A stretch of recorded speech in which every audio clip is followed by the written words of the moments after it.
Hi friends, welcome back to our channel. Friends, మన channel cricket సంబంధించిన ప్రతి చిన్న అప్డేట్ మన ఛానల్ రెగ్యులర్గా వస్తుంటాయి. ఇంకా మన ఛానల్ని సబ్స్క్రైబ్ చేసుకోకపోతే ఫ్రెండ్స్ వెంటనే సబ్స్క్రైబ్ చేసుకోండి అండ్ పక్కన బెల్ ఐకాన్ని యాక్టివేట్ చేసుకోండి. అండ్ అదే ఇంకా మన వీడియోని లైక్ చెప్తే ఫ్రెండ్స్ వెంటనే లైక్ చేసి మన వీడియోలోకి అయితే ఎంట్రీ ఇద్దాం. ఫ్రెండ్స్ తప్పకుండా లైక్ చేయండి. లైక్ చేస్తే మన వీడియో మరొకరికి ఫాస్ట్గా రీచ్ అవుతుంది. ఇక ఐపీఎల్ 2024లో మరి ఎస్ఆర్హెచ్కి థర్డ్ మ్యాచ్ వచ్చేసి గుజరాత్ టైటన్స్తో మరి హైదరాబాద్లో జరగబోతుంది మధ్యాహ్నం 3:30కి.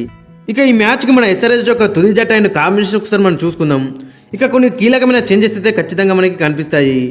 ఇక ఓపెనర్స్గా మీరు అక్కడ Travis head and Mayank Agarwal అయితే బరిలోకి దిగుతారు. మరి ట్రావిస్ హెడ్ గురించి మనందరికీ తెలిసిందే, లాస్ట్ మ్యాచ్లో ఎలాంటి విధ్వంసం క్రియేట్ చేసిండో మనందరం కళ్ళారా చూసినాం. మరి ఈ మ్యాచ్లో కూడా అదే కంటిన్యూ చేయాలని మనందరం కోరుకుందాం. ఎందుకంటే మరి ట్రావిస్ హెడ్ ఇచ్చే స్టెబిలిటీ వేరే ఉంటుంది పవర్ ప్లేలో. ఇక ఇతనితో పాటు మయాంక్ అగర్వాల్ కూడా రెచ్చిపోతే మాత్రం చాలా డేంజరస్గా కనబడుతుంది మన ఎస్ఆర్హెచ్ టీం మాత్రం. చూడాలి మరి మయాంక్ అగర్వాల్ ఈ మ్యాచ్లోనే ఏమైనా రాణిస్తారనేది. లాస్ట్ మ్యాచ్లో ఇబ్బంది పడ్డా కానీ అక్కడ బౌండరీ లైన్ మీద మంచి సేవ్ చేసిందని చెప్పుకోవచ్చు. కాబట్టి మరి మయాంక్ అగర్వాల్ దాన్ని బూస్ట్ చేసుకొని మరి ఈ మ్యాచ్లో ఒక పెద్ద నాకు గిట్ట ఆడితే మాత్రం చాలా బెటర్ ఉంటుంది మన ఎస్ఆర్హెచ్ పాయింట్ ఆఫ్ వ్యూ చూసుకుంటే. మరి అతను పర్సనల్ పాయింట్ ఆఫ్ వ్యూ చూసుకున్నాను, మరి అతని దగ్గర నుంచి అయితే ఒక పెద్ద నాకు రావాల్సిందే ఈ మ్యాచ్లో. చూడాలి మరి ఏ విధంగా రాణిస్తారో మయాంక్ అగర్వాల్. ఇక నెంబర్ 3లో అభిషేక్ శర్మ గురించి మనందరూ తెలిసిందే, డిస్ట్రాక్టివ్ మరి ప్లేయర్ అని చెప్పుకోవచ్చు.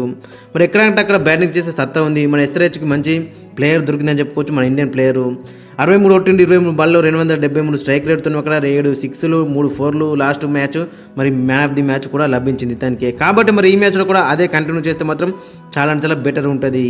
ఇక నెంబర్ 4లో ఐడెన్ మర్క్రమ్ కూడా లాస్ట్ మ్యాచ్లో మంచిగా రానిచ్చిండు. మరి వాళ్ళతో పోలిస్తే కొంచెం స్ట్రైక్ రేట్ తక్కువ ఉన్నా కానీ మరి డీసెంట్గా రానిచ్చిందని చెప్పుకోవచ్చు. వాళ్ళకి మంచి పార్ట్నర్షిప్ కూడా అందించిండు. మరి 150 స్ట్రైక్ రేట్తో 42 రన్స్ అయితే కొట్టిండు, 2 4లు 1 6తోని. మరి ఈ మ్యాచ్లో కూడా అదే కంటిన్యూ చేస్తే మాత్రం చాలా బెటర్ ఉంటుంది. కొన్ని ట్రిక్కీ వికెట్స్ మీద మాత్రం చాలా మరి యూస్ఫుల్ ప్లేయర్ కింద మారే అవకాశం ఉంటుంది అక్కడ ఐడెన్ మార్క్రమ్. ఇక నెంబర్ 5లో ఎన్రిచ్ క్లాసెన్ మనకు దొరికిన మంచి అగ్రెసివ్ గోల్డ్ అని చెప్పుకోవచ్చు మరి ఎన్రిచ్ క్లాసెన్. ఎందుకంటే మరి అక్కడ మనకు తెలుసు మరి లాస్ట్ 2 మ్యాచ్లు మనం చూసినాం, గత లాస్ట్ సీజన్లో కూడా చూసినాం. మరి 1 చేత్తో మ్యాచెస్ గెలిపించారు. ఫస్ట్ మ్యాచ్ కూడా 1 చేత్తో మ్యాచ్ గెలిపించరాకపోయింది కానీ త్రుట్లో వీకింది. లాస్ట్ మ్యాచ్ మనం చూసినాం కళ్ళారు. కాబట్టి మరి ఎన్రిచ్ క్లాసెన్ అనేది చాలా ఇంపార్టెంట్ మనకి. ఈ మ్యాచ్లో కూడా అదే అగ్రెషన్ కంటిన్యూ చేయాలని మనం అందరం కోరుకుందాం. మరి చూడాలి మరి క్లాస్ని ఏ విధంగా రాణిస్తారనేది బ్యాక్ టు బ్యాక్. ఇక నెంబర్ 6లో మరి అబ్దుల్ సమద్కి అయితే చాలా ఛాన్సెస్ ఇస్తున్నారు. కానీ లాస్ట్ మ్యాచ్లో మరి బ్యాటింగ్ రాకుండా ఒక క్రూషియల్ క్యాచ్ అయితే మిస్ చేసింది అక్కడ రోహిత్ శర్మది.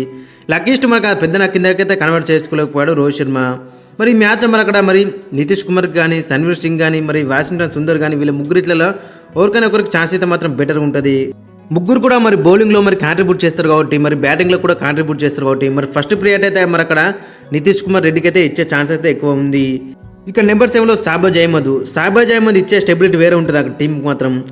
డౌన్ ది ఆర్డర్ వచ్చి మరి అక్కడ ఫినిష్ చేస్తాడు టీంకి. అండ్ అదే అక్కడ మరి బౌలింగ్లో కూడా చాలా మరి క్రూషియల్ వికెట్లు అయితే తీస్తున్నాడు. లాస్ట్ మ్యాచ్ మరి అక్కడ ఇషాన్ కిషన్ మాత్రం చాలా అగ్రెసివ్ ఆడుతున్నాడు. ఆ దశలో వచ్చి మరి అక్కడ అతను వికెట్ అయితే తీసిండు. ఇక బ్యాటింగ్లో చెప్పడం అవసరం లేదు, మరి ఫస్ట్ మ్యాచ్లో అక్కడ క్లాస్ అంతా కలిసి మంచిగా రాణించిండు. ఇక నెంబర్ 8లో కమిన్స్ మరి లాస్ట్ మ్యాచ్లో చూసినాం ఏ విధంగా బౌలింగ్ వేసిండో. మరి 4/35 2 వికెట్లు వేసిండు 8.8 ఎకనమీతో దట్టు ఆ వికెట్లో అంతా హై స్కోరింగ్ మ్యాచ్లో. కాబట్టి మరి కెప్టెన్స్ కూడా మరి ఇరే తీసినా చెప్పుకోవచ్చు మనోడు.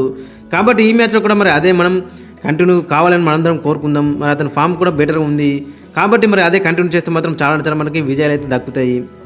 ఇక నెంబర్ 9లో మార్కండే కూడా మరి లాస్ట్ మ్యాచ్లో కొంచెం డిసప్పాయింట్ చేసినా కానీ మరి ఆ వీటిలో మాత్రం స్పిన్నర్లకి ఎలాంటి అసిస్టెంట్ లేదు. కాబట్టి మరి ఒకే అని చెప్పుకోవచ్చు, డీసెంట్గానే బౌలింగ్ చేసినా అని చెప్పుకోవచ్చు. మరి ఫస్ట్ మ్యాచ్లో కూడా క్రూషియల్ 2 వికెట్లు అయితే తీసిండు. ఈ మ్యాచ్లో కూడా మన అహ్మదాబాద్లో వికెట్ అనేది కొంచెం స్పిన్నర్లు గెలుపుండే కాబట్టి మరి వికెట్లు అయితే ఖచ్చితంగా ఆశ అనిపిస్తుంది. ఇక నెంబర్ 10లో భువనేశ్వర్ కుమార్ కూడా మరి లాస్ట్ 2 మ్యాచ్లో కూడా చాలా నిరాశపరిచిండు. కానీ లాస్ట్ మ్యాచ్లో ఒక మంచి ఓవర్ వేసిండు. ఆ ఓవర్తో మరి అక్కడ మూమెంట్ అనేది మనకైతే షిఫ్ట్ అయింది. ఆ ఓవర్లో జస్ట్ 5 రన్స్ ఇచ్చిండు.